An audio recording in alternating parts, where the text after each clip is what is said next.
Hello, dear all. Once again, we are in our new lesson, and you are welcome in समझ channel. तो बच्चों, आइए आप सभी समझ चैनल में देखते हैं। आज नया लेसन आपके सामने है और ये लेसन है एन एस्ट्रोलॉजर्स डे, अर्थात एक एस्ट्रोलॉजर्स डे, ज्योतिषी का दिन, एक दिन ज्योतिषी का। और ये लिखा हुआ है आर के नारायण। आर के Narayan was a famous cartoonist. He wrote many stories. This story is from the collection of Malgudi Days, and now we are going to read. So let us go and see the lesson. R.K. Narayan. Punctually at midday, he opened his bag and spread out his professional equipment, which consisted of a dozen cowries, shells, a square piece of cloth with obscure mystic charts on it, a notebook, and a bundle of Palmyra writing. His forehead was resplendent with sacred ash and vermilion, and his eyes sparkled with a sharp, abnormal gleam, which was really an outcome of a continuous searching look for customers, but which his simple clients look to be a prophetic light and felt comfortable. तो पहले हम इसको English में देखते हैं और फिर हिंदी में इसका साथ साथ ट्रांसलेशन भी करते हैं। पंचुअली एट मिड डे, दिन के दोपहर के समय में बहुत ही तेजी से, ही ओपनड हिज बैग, उसने अपना बैग खोला, and spread out his professional equipment, और अपने प्रोफेशनल इक्विपमेंट, जो पेशे वाले अपने इक्विपमेंट थे, समस्त जो औजार थे, टूल्स थे, उनको निकाल करके स्प्रेड आउट, फैलाया, विच कंसिस्टेड, और उसके जो इक्विपमेंट में क्या क्या चीजें थी, विच कंसिस्टेड ऑफ डजन कौड़ी, एक दर्जन कौड़ी के सेल। कौड़ी एक ऐसी वस्तु होती है जो पैसिफिक ओशन में और इंडियन ओशन में कौड़ी पाई जाती है, और इसका जो है बहुत बड़ा योगदान होता है मांगलिक कार्यों में। तो उसने कौड़ियों को फैलाया। A square piece of cloth, एक चौकोर कपड़ा, with obscure mystic charts on it, जिसमें एक रहस्यमय चार्ट बना हुआ था। obscure mystic, अस्पष्ट, मिस्टिक चार्ट्स ऑन इट, रहस्यमय इसमें चार्ट बने हुए थे। विद अ नोटबुक, इसमें इसके साथ ही एक नोटबुक थी, and a bundle of palmyra writings, और उसके पास पल्मेरा राइटिंग्स, अर्थात पल्मेरा कहते हैं उस पेड़ को जो खजूर का पेड़, पल्मेरा राइटिंग, उसके पत्तों पर जो चीजें लिखी होती हैं एस्ट्रोलॉजी से संबंधित, उसको कहते हैं palmyra writing. His forehead was resplendent with sacred ash, उसका जो मस्तिष्क था वो चमक रहा था। किससे चमक रहा था? सैक्रेड आस एंड वर्मिलन, जो भभूति थी, और वर्मिलन सिंदूर से चमक रहा था। And his eyes sparkled with A sharp abnormal gleam, और उसकी आंखों में एक विशेष चमक थी, जो कि वो चमक एक असामान्य चमक थी। which was really on outcome of continual searching look for customers। जो उसके लाइट थी वो उसके जो कस्टमर्स थे उन कस्टमर्स के बार बार खोजने से, लगातार खोजने के कारण वो लाइट उसके ग्लिम अर्थात लाइट उसके फोरहेड पर, मस्तिष्क पर थी। But which was simple clients look to be prophetic light. और ये एक जो लाइट थी वो ऐसे लग रही थी जैसे कि ये प्रोफेटिक हो, अर्थात ये लाइट जो है वो भविष्य वक्ता की लाइट लग रही थी, प्रकाश लग रहा था। एंड वो फेल्ट कंफर्टेबल, और उससे उसके जो लोग थे, उसके जो कस्टमर्स थे, वो उससे आराम महसूस करते थे। कस्टमर्स उसके जो ग्राहक थे। The power of his eyes was considerably enhanced. उसका जो आंखों की चमक होती थी, पावर, वो बढ़ जाती थी, बड़ी हुई होती थी। कैसे?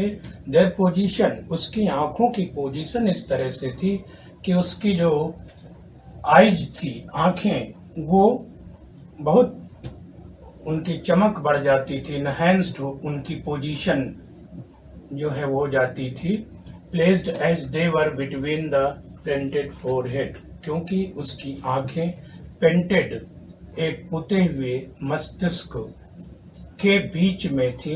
एंड द डार्क विस्कर्स, और उसकी जो घनी घनी मूछें थी जो कि नीचे की तरफ स्ट्रीम्ड डाउन, झुक करके नीचे की तरफ उसकी मूछें गाल तक थीं, उनके बीच में उसकी आंखें थीं और इससे वो ज्यादा प्रभाव उत्पन्न कर रही थीं। Even a half wits I would sparkle in such a setting, और कोई भी विट्स आई अर्थात मंद बुद्धि का व्यक्ति भी इनकी चकाचौंध से चमत्कृत हो सकता था।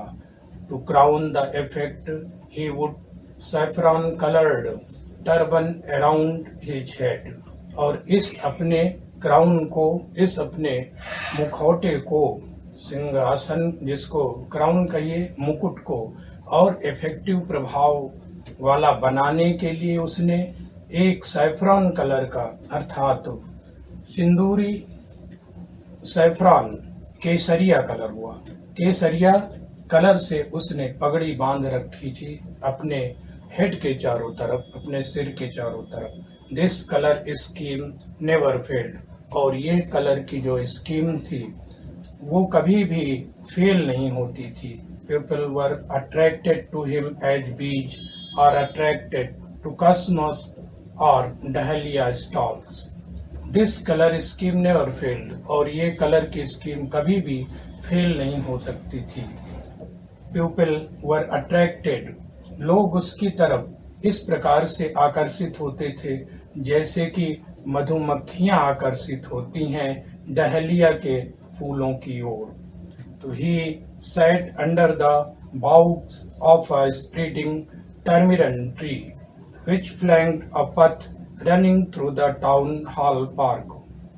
He sat under the bough, वो एक टर्मिरंड ट्री अर्थात इमली के पेड़ के नीचे, उसकी फैली हुई डालों के नीचे वो बैठा था, और जिसमें से हो करके टाउन हॉल पार्क का रास्ता गुजरता था।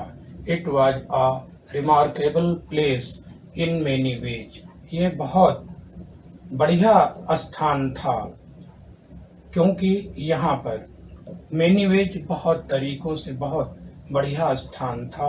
अ surgical crowd was always moving up and down in this narrow road. इस सकरी रोड पर सर्जिकल क्राउड, बढ़ती हुई जो भीड़ थी, वो हमेशा ऊपर और नीचे खिसकती रहती थी, अर्थात बढ़ती रहती थी इस सकरी रोड में, मॉर्निंग से लेकर के, अर्थात सुबह से लेकर के शाम तक। A variety of traders and occupation was represented along its a variety of, कई तरह के वहाँ पर ट्रेडर्स थे, व्यापारी थे, जो कि उसमें सब अपना अपना स्थान बनाए हुए थे। Occupied was represented all along it's, अब इसका दूसरा पेज आपके सामने है। इट्स वे, अपनी रास्ता पर, अपनी राह पर। मेडिसिन सेलर, मेडिसिन बेचने वाले। सेलर्स ऑफ स्टोलन हार्डवेयर, और चोरी का सामान बेचने वाले। एंड जंक मैजिशियन, जो जंक मैजिशियन थे, अर्थात कबाड़ी मैजिशियन, जो जादू वाले थे। एंड एबव ऑल, और उनमें से सबसे ज्यादा ऑक्शनियरिंग ऑफ चीप क्लॉथ, जो चीप क्लॉथ, सस्ते कपड़ों के ऑक्शन करने वाले लोग थे, अर्थात उनकी नीलामी करने वाले लोग थे। हु चीटेड एनफ विन दिन all day, who created enough din all day to attack the whole town, जो who created enough din, जो काफी वहां पर हो हल्ला मचाते रहते थे, लोगों को अट्रैक्ट करने के लिए, अपनी तरफ आकर्षित करने के लिए पूरा दिन। नेक्स्ट टू हिम, और उसके सामने अवसी परसनेस came a vendor of fried groundnuts, उसके सामने बहुत तेजी से चिल्लाने वाला एक फ्राइड ग्राउंड नट, भुनी हुई मूंगफली को बेचने वाला एक विक्रेता था। Who gave his ware a fancy name each day, जो कि अपने प्रत्येक दिन अपनी मूंगफलियों को एक नया नाम देता था। कॉलिंग इट बॉम्बे आइसक्रीम, पहले दिन वो इसको बॉम्बे की आइसक्रीम कहता, दूसरे दिन वो इसको कहता कि ये दिल्ली का बादाम है। And the third day Raja's delicacy, और ये तीसरे दिन कहता कि ये राजा का जो है वो डिलिकेसी है, दावत है। एंड सो ऑन, और इस तरह से सो फोर्थ, आगे भी वो इस तरह के रोज नए नाम अपने मूंगफली को देता। एंड पीपल फ्लॉक्ड टू हिम, और लोग उसकी तरफ झुंड के रूप में आते। अ कंसिडरेबल पोर्शन ऑफ, एक बहुत महत्वपूर्ण हिस्सा इस क्राउड का, डायलीट बिफोर द एस्ट्रोलॉजर टू, और इस भीड़ का एक बहुत बड़ा हिस्सा उस एस्ट्रोलॉजर के भी सामने होता। The astrologer transacted his business by the light of flare which crackled and smoked up above the groundnut cheap nearby. The astrologer transacted his business, और ये जो ज्योतिषी था वो अपने व्यापार को उसी लाइट ऑफ ए फ्लेयर, मूंगफली, ग्राउंडनट की हीप से, जो लाइट क्रैकल्ड होती थी, फूटती थी, निकलती थी, जलती थी, उसी की लाइट में जो एस्ट्रोलॉजर था वो भी अपना काम करता था।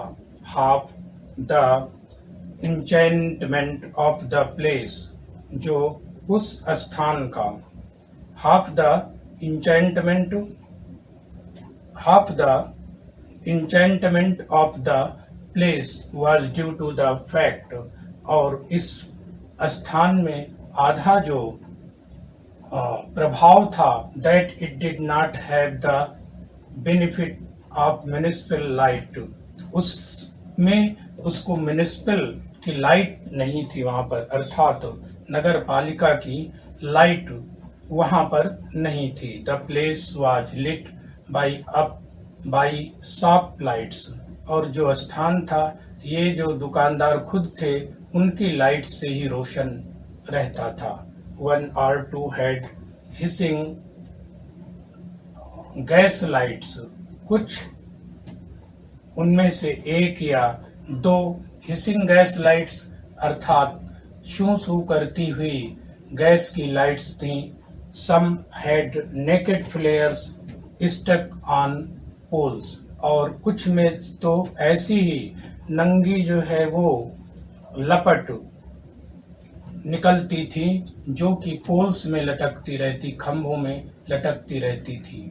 Some were lit up by old cycle lamps, कुछ दुकानें उनमें से पुरानी साइकिल लैंप से लिट अप थी, रोशन थी। And one or two like the astrologers managed, और उनमें से दो एक जो थे वो जैसे कि ज्योतिषी जो था वो बिना किसी दूसरे की खुद की बिना अपनी खुद लाइट से ही अपना काम चलाते थे, उनके पास कोई खुद की रोशनी नहीं होती थी। It was a bewildering criss cross of light rays, और यह एक लाइट, तमाम लाइट जो इधर उधर पड़ती थी उनका एक संगम जैसा था। एंड मूविंग शैडोज, और उन लाइट्स में मूविंग शैडोज जो छाया थी वो मूविंग चलती हुई प्रतीत होती थी। This suited the astrologer very well, और ये स्थान, ये जो माहौल था ये एस्ट्रोलॉजर ज्योतिषी को बहुत बढ़िया सूट करता था, उसको पसंद करता था उसके ऑक्यूपेशन के अनुसार, क्योंकि फॉर द सिंपल रीजन, इसका कारण ये था that he had not in the least intended to be an astrologer, क्योंकि वो जरा भी उसका ख्याल पहले एस्ट्रोलॉजर बनने का नहीं था जब उसने अपनी जीवन की शुरुआत की। And he knew no much no more और what was going to happen to others than he knew what was going to happen to himself next minute, और वो ये नहीं जानता था कि अगले नेक्स्ट मिनट में उसको क्या होने वाला है, अर्थात वो खुद ही ज्योतिषी के बारे में, ज्योतिष शास्त्र के बारे में इतना नहीं जानता था। He was as much a stranger to the stars, वो स्टार्स के प्रति, जो सितारे थे उनके प्रति वो उसी तरह से स्ट्रेंजर्स था, अजनबी था, अर्थात उसको सितारों का कोई ज्ञान नहीं था।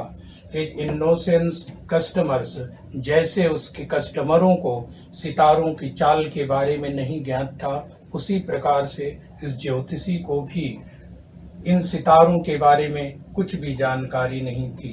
Yet he said things, तब भी वो जो चीजें थी उनको which pleased, लोगों को ऐसी बात कहता था जिससे कि वो लोगों को खुश करती। एंड एस्टोनिस्ड एवरीवन, और प्रत्येक व्यक्ति को आश्चर्यचकित कर देती। That was more a matter of study, ये एक स्टडी के मामले से ज्यादा प्रैक्टिस का मामला था। एंड श्रीव्ड गेस वर्क, और ये निखालिस गेस वर्क था, एक तरह से वो गेस का कार्य करता था, एक अंदाजा लगाता था, उसको कोई जानकारी भी नहीं थी। All the same, it was as much an honest man's labor, और तब ठीक ये भी सही था कि ये ऑनेस्ट आदमी के लेबर की तरह, एक ईमानदारी का जो मजदूर कार्य करता है उसी तरह से ये कार्य था। एनी अदर, जैसे दूसरे लोग ईमानदारी से कार्य करते थे वैसे ये ईमानदारी भरा काम उसके लिए था। And he deserved the ways, जो उसको मजदूरी मिलती थी वो उसके लिए वो योग्य था। He carried home at the end of day, जो वो शाम को अपने घर में अपनी वो वेज मजदूरी को ले जाता था, उसके वो सर्वथा योग्य था। He had felt his village without any previous thought, he had left his village, उसने अपना जो घर था वो बिना किसी प्रीवियस थॉट, पहले के सोचे हुए प्लान के अनुसार नहीं था। If he had continued